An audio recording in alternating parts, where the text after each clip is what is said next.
Hello, everyone. Blessed day to all. Let us look at Luke chapter 15 today. Jesus told a parable of the prodigal son. A man had two sons. One day, the younger son wanted to see what the world is like. He had always been protected in his father's house, never had to worry about anything, and he wanted to see the world, and nothing could stop him. And so the father gave him what he wanted, his share of the inheritance. And the son set off to the world. But very soon he exhausted all his wealth. The world is not a kind place, and he found himself in a terrible state, hungry, dirty, rejected. He finally came to his senses. I have to go back to my father's house. Even the slaves have good food to eat daily and have extras. That's what he thought and said to himself. But today, the focus is not on the younger son. I would like to focus on the older brother, the responsible and obedient one, the one who stayed with the father and worked on the family land diligently. When the younger son came home, the father was overjoyed and immediately threw a celebration for him. The older son, having worked the whole day, tired and sweaty, he came home from work. He was surprised to see a celebration going on. He heard music and dancing. And when he learned that the celebration was for the younger brother who had come home, instead of rejoicing, he got angry. Now let us pause here and ask, why was he angry?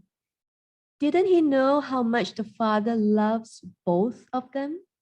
Having lived with the father all his life, day in, day out, they ate meals together every day, maybe chit chat every day. Wouldn't he have noticed the sadness in the father for losing a son to the world? How much the father missed his son? Yes, the son behaved badly towards the father, treating him as though dead. But the love of the father is unconditional. The story tells us that while the son was still a long way off, the moment the father caught sight of him, he ran. He ran to his son. So, had the older brother known his father, he would have rejoiced with him. He would be happy because the father is happy. Similarly, he would be sad when the father is sad. This is love. So, let us ask ourselves this: children of our Father in heaven, how much do we know him? How much do we know our Father's heart? What makes him sad? What makes him happy and rejoicing? And the only way is to know Jesus, to really know Jesus. For in Christ lives all the fullness of God in a human body. Colossians 2:9. And the only way to really know Jesus is to read the Bible.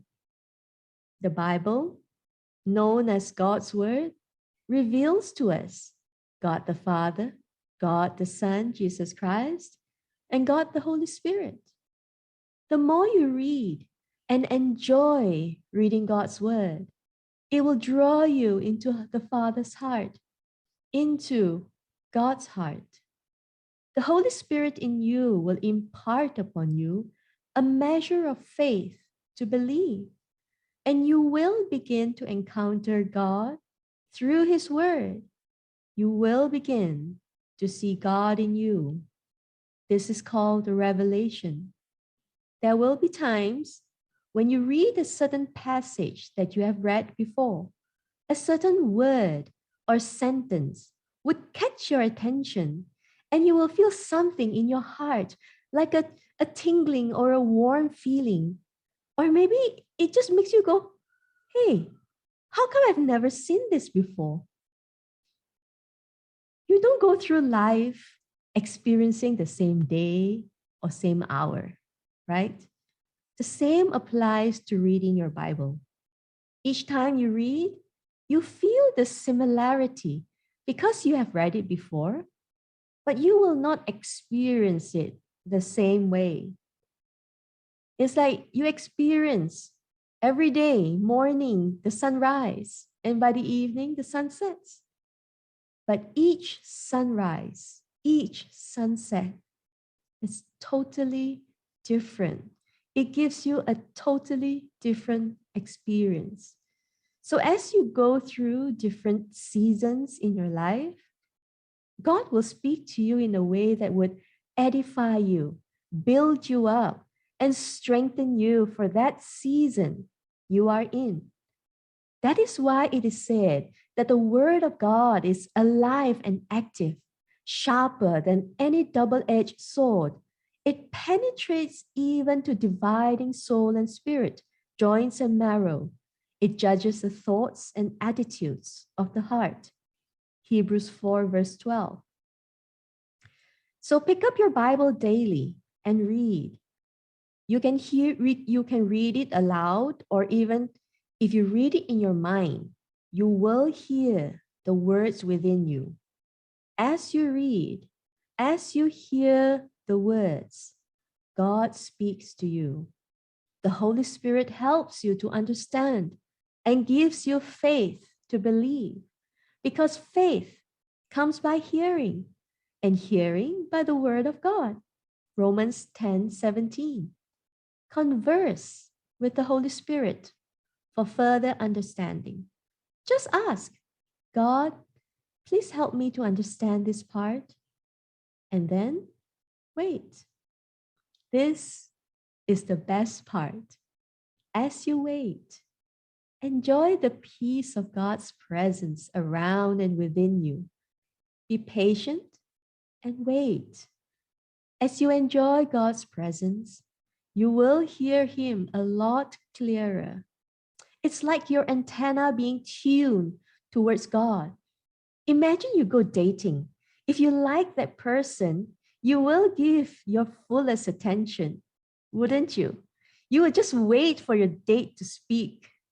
You would enjoy looking at the lovely face or that handsome face.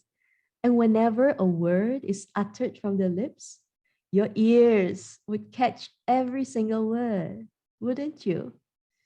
So just close your eyes while you wait upon God. Shut off visual distractions. Noise can distract you also and drown out the soft, gentle voice of God speaking to you. So find a quiet place to commune with God. If you can't, put on headphones.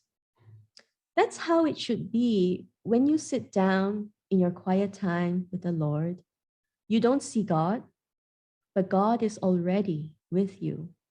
Just relax, breathe gently and deeply, and give Him your fullest attention. Hand over to Jesus thoughts of things to do, and you will begin to know God. You will begin to know your Heavenly Father's heart. You will experience His goodness and His agape love, the unconditional love for you.